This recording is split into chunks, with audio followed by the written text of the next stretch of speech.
Shalom Bapak Ibu yang terkasih, kita bersyukur kepada Tuhan oleh anugerahnya pagi hari ini kita boleh bangun dengan tubuh yang sehat. Sebelum kita memulai segala sesuatu, mari terlebih dahulu kita datang kepada Tuhan, kita berdoa. Bapa, terima kasih buat anugerah-Mu yang menyertai kami sepanjang malam. Dan pagi ini Engkau anugerahkan kepada kami hari yang baru. Dan kami ingin memulainya bersama Tuhan. Kami ingin merenungkan kebenaran firman-Mu.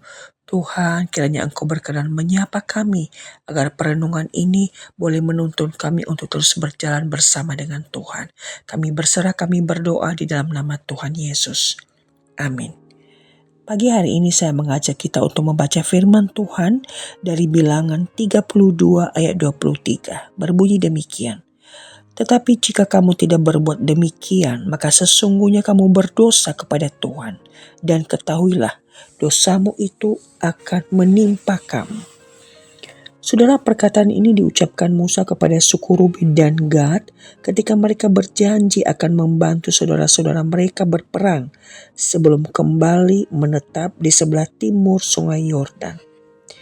Ayat ini memperlihatkan satu prinsip penting, bahwa dosa pada dasarnya bukan pertama-tama pelanggaran terhadap manusia, melainkan terhadap Allah yang kudus dan berdaulat. Dalam konteksnya, suku Ruben dan Gad tampak ingin mencari keamanan dan kenyamanan lebih dahulu. Tanah di sebelah timur Yordan baik untuk ternak mereka. Secara lahiriah permintaan itu terlihat masuk akal. Namun Musa segera menyingkapkan kemungkinan bahaya rohani di baliknya. Apakah mereka akan meninggalkan saudara-saudara mereka berjuang sendiri? Apakah mereka mengutamakan diri di atas panggilan perjanjian Allah? Di sini kita melihat bagaimana Allah memandang kesetiaan umatnya bukan hanya dalam ibadah formal, tapi juga dalam tanggung jawab persekutuan dan solidaritas perjanjian. Kalimat kamu berdosa kepada Tuhan menegaskan bahwa setiap pelanggaran janji, setiap pengingkaran tanggung jawab adalah dosa di hadapan Allah. Allah adalah pribadi yang hidup yang mengikat dirinya dalam perjanjian dengan umatnya. Karena itu ketidaksetiaan bukan sekadar kegagalan etis, tapi pengkhianatan terhadap relasi perjanjian. Dosa selalu bersifat teosentris, yang melawan kekudusan dan kedaulatan Allah. Ungkapan dosamu itu akan menimpa kamu adalah juga menunjukkan keadilan Allah yang tidak dapat dihindari. Ini bukan sekadar ancaman psikologis, melainkan pernyataan tentang pemerintahan moral Allah atas dunia.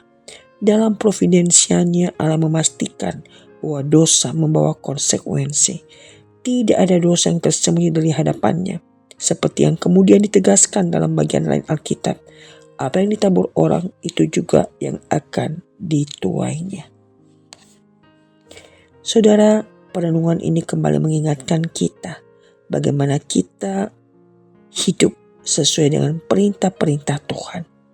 Dan bagaimana kita senantiasa peka dalam membangun hubungan dengan sesama ketika kita bersikap egois dan tidak mempedulikan orang lain.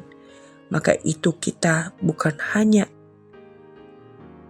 berdosa kepada Tuhan saja, tetapi sesungguhnya kita pun bertanggung jawab ketika kita diberikan sebuah anugerah untuk boleh menjadi berkat bagi orang-orang yang ada di sekitar kita. Kiranya Tuhan menolong kita untuk belajar peka terhadap orang-orang yang ada di sekitar kita yang Tuhan kirimkan hadir dalam hidup kita. Tuhan memberkati. Amin. Mari kita berdoa. Bapa, terima kasih buat perenungan ini yang kembali mengingatkan kami bagaimana kami belajar peka terhadap lingkungan di mana kami ada. Tuhan ajar kami untuk tidak menutup mata dan tidak mementingkan diri kami sendiri.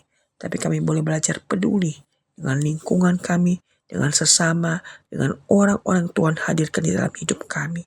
Tuhan, kiranya kami boleh terus belajar untuk mengasihi sesama kami. Sehingga apa yang menjadi kerinduan Tuhan, hidup kami sungguh boleh menjadi alat yang Tuhan pakai. Berkati kami sepanjang hari ini Tuhan, dan sertailah langkah kami hari demi hari. Terpujilah Engkau Bapa. Demi nama Yesus kami bersyukur dan berdoa. Amin. Tuhan memberkati saudara.